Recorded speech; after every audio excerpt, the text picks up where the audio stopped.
Let's talk to Pascal Atuma. He's responsible for what you just saw as a trailer of that particular movie, star-studded movie. Mr. Pascal joins us via Zoom. Thank you so much for joining us on the program. Good morning. Thank you for having me. So let me contextualize. He's an actor, director, screenwriter, and a film producer. So let's give you your full credit as to what you do as a movie producer. So maybe we'll start off from what we just saw, star-studded, that particular movie. But let me also start with a concern a couple of the times, because when I see a lot of big names in a movie, I'm always concerned about the plots. And sometimes I'm not wrong. We just see a lot of big names and then we get lost and like, okay, how did this come about? We don't really enjoy the movie at the end of the day. So how do you, as a person, make sure that if you have big names in your movie, you don't lose the plot and deliver in what I should expect will be the outcome of this particular trailer we've seen? You see, the movie is not about the big names. So I don't set out to make movies because I want big names in. The movie is about the storyline. It's about the message. It's about what are we trying to achieve. So the big names are just, for you, you can say big names, but for me, all I see are professional actors that can execute my vision, that can bring my vision to life. So it doesn't really matter about the names. What matters and what I'm after is the message, the storyline, and to deliver what we set out to deliver, not about the names. All right, so let's not, I just wanted to speak to that, but let's walk back to how Pascal got to where he is. We always like to do that. The reason is to, your story could, trigger somebody to get to work who has been feeling like, I can do this. Maybe a young person who is watching. How did you get here? Oh, I actually went to theater school. I studied theater in Dallas, Texas. So when I finished, I moved to Los Angeles, and I did what we call the DGA training, where you have to serve as a boy to the big boys, serve them their coffee, be on set, just be happy to be on set with them. So I did that for 4 years. I understudied, and then I took out from there. So it's not for everybody. It's not for the soft-hearted. A lot of people will tell you can't do it, you can't do it. Oh, it's going to take a long time. Oh, these people did it, they didn't succeed and all that. But if it's what God has called you to do, and if you have the passion, you have the patience, and you also have to be committed and dedicated to the craft, then you can get to this level. But you have to be willing to serve, because through serving, you will learn. If you don't serve, you're not going to learn. You will not learn. The classroom is not enough. Classroom is not enough. So during the DGA training in the US in Los Angeles, that's where I learned a lot about the business. And over the years, the more you play, the more you learn. The more you play, the more you learn. And me personally, I've been privileged. I've been privileged to work with the best talents out there, the best technicians out there, shooting in the US or shooting in Canada or shooting in Nigeria. I've been lucky to have the best cast and crew around me.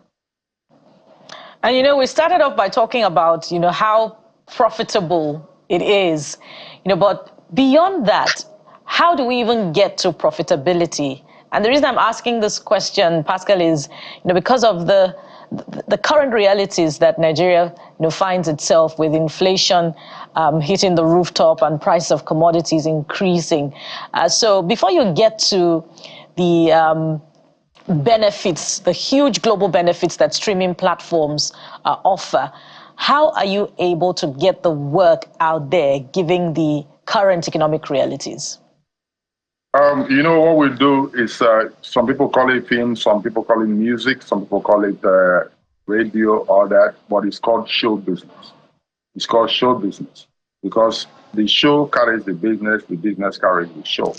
So considering the economic situation in Nigeria, even all over the world now, since the war, the Russia war with these guys, the world has been experiencing difficulty economically, business-wise, all over. But what we try to do is to make sure that we stay afloat. How do we stay afloat? Tell the right stories.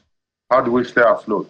Perform the right partnerships. Like if you see this movie, immediately we finish this movie, I have to call on Nile Media Group because I know that with 9 Media Group, they will bring the business in. And you also have to understand that these projects, you cannot do them without executive producers. The executive producers are not interested in your storyline. They are not interested in the craft. They are not interested in your technical abilities. All they understand is numbers. That's numbers, numbers, and numbers. So when you bring in a team like the Night Group Entertainment to handle the distribution, they understand that the reason why you're partnering with them is for them to match the show with the business. So no matter what goes on, you have to put that into consideration, because these are businessmen putting their hard-earned money into these films. Like if you look at this film, like your partner said earlier, your colleague said earlier, we have big name stars in the movie. Omoni, Nancy, Mama G, Linda, Osifo, Joseph Benjamin. None of them reside in Canada except Omoni. So we have to shoot in Nigeria and also shoot in Canada. We have to go through the visa process. We have to buy their flight tickets. And remember, these big stars, they don't fly in economy. It's business class. So if you add just the business class tickets alone, go from $7,000, $8,000 for a ticket, you understand that this is not just fun. It is business, and we have to do business. So no matter the situation going on, we must make sure that the show matches the business and the business matches the show so that we can stay afloat. And I love to talk about the money, right? So let's just dive right into that. And this is important because I've heard that the biggest stories are coming from Africa. So I do a quick math. I look at the biggest stories or the biggest movies before now, and I see that a lot of them grossed $2 billion plus, in fact, almost $3 billion. The highest is almost grossing $3 billion, $2.9 billion. So when I hear that the biggest stories now are now coming from Africa, what I expect is that at least those stories will be doing within that range. But what we've seen clearly is not that. So really, how lucrative is telling Nigerian stories in particular now? And why is it that we've not been able to really match up to that biggest stories tag that they've always given us? The biggest stories are coming from Africa, from Nigeria.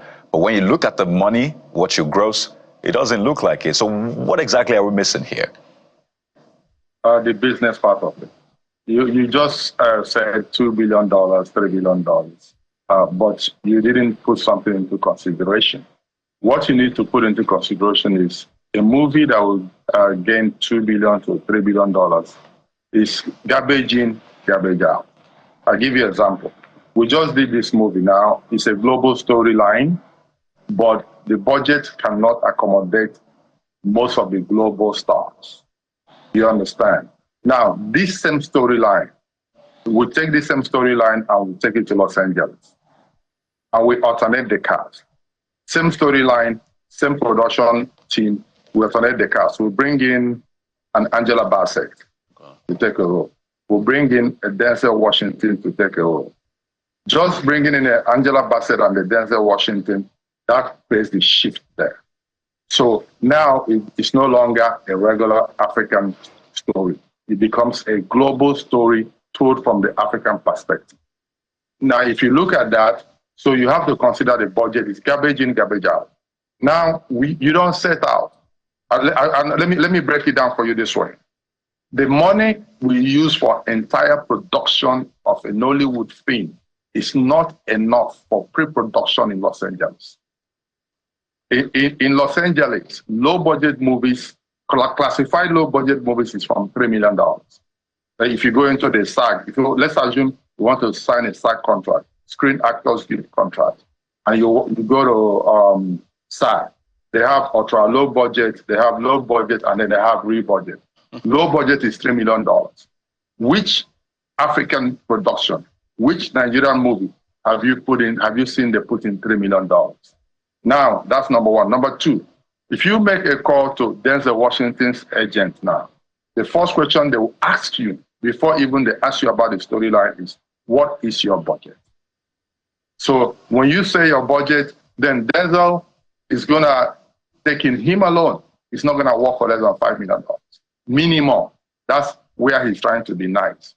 Whereas in Nollywood, I don't even think we've had a $1 million budget. I'll give you an example myself. I studied in the US. I played in Los Angeles. I worked in Los Angeles. I worked in Canada. If you give me a $5 million budget, I will go and make a movie that will go out there and make this kind of money you're talking about with the right storyline. Because with a $5 million budget, I can bring in more partners from overseas that will bring money, and we'll have the type of budget to command the stars that will come and tell the story. So until we go to that level, we're going to be right here where we are. All right, Mr. Atuma, we're seeing this, but we understand the title of the movie is Imported Wives. Maybe give us a synopsis of what this movie is really all about. Okay, the Imported Wives is a story that is overdue because there's a lot of catastrophe going on among Africans that went home and married wives and brought them overseas. So once they cross down Murtala Mohammed Airport or the Ghana Airport or Kenya Airport, there's a shift. There's a shift in culture. There is a shift in what they term is called freedom. You understand? And then when the people, it's just only about, it's not even about wives. It happens to men too. Once they get here, get situated, get their green card, start working, all hell will break loose. Then the rules will change. The rules of engagement will change. So unlike when they're in Africa, Africa is a man's world. Out here is a woman's world. You understand? So when they get here and that clash of culture, the enjoyment of the initial freedom, and then also the influence of the older women who already divorced their husbands on the young women, then all hell will break loose. So we did Imported Wives to serve as a mirror for families who people come back home to marry their daughters, to look at Imported Wives and look at the person and be able to use Imported Wives as a reference, right? To ask them questions, hey, is this what it's going to be? Is this what it's going to be? My daughter, when you get there, look at this movie. Please, we don't want your storyline to go this way. So that's why we made the movie Imported Wives. It's very important, especially with the Japa syndrome. A lot of people marry just to Japa. Please, my sisters out there, do not marry anybody for just the Japa reason, because it's not going to work. That's why we made Imported Wives. And I think this is a storyline that will resonate well. I don't know when it's starting or when it will show, where it will show, and all of that. But I'm quite interested in watching this because this is something that we heard. The Nile Entertainment Media Group, headed by Moses Papatope, they are in charge. I've done my job as a filmmaker. Right. I'm done. I've handed over. The ball is not in their court to play. Let me set you up with this question. Let me set you up with this question. We've seen Jennifer's Funke Akindele's movie grossing $1 billion plus. If you do the conversion, in fact, no, let's go there. So if we want to make this movie, and I want us to just be open here as we wind up, if we want to make this movie gross something substantial, what must be done? What should be done? We must market it to the global audience. We must market it to the global audience, and there must be partnership deals done between Nile Media Group and other distribution companies around the world, because this story is not only an African story. This story is with Chinese. Chinese go through the same. The Indians go through the same. And in marketing it, which would be your preferred streaming platform? Netflix. Okay. Netflix, our last movie, Clash, went to Netflix and it did very well. So Netflix or Amazon, they're all global platforms. All right, Mr. Atuma, when you make those monies, please bring us our cuts, because we are together. Because if you want to pay for the commercial we have done, but this is why we're here to support Nigeria. We're super proud of the fact that you're living abroad, but you carry the African heritage where you go, and you're aggregating our people, bringing them from Nigeria and the ones that are there. It's great to see Joseph Benjamin back on the screen again. That's why I'm saying that. Thank you so much, Mr. Pascal Atuma, director, actor, screenwriter, and film producer. I will say I have done my part. The rest is for the distributors. Thank you, sir.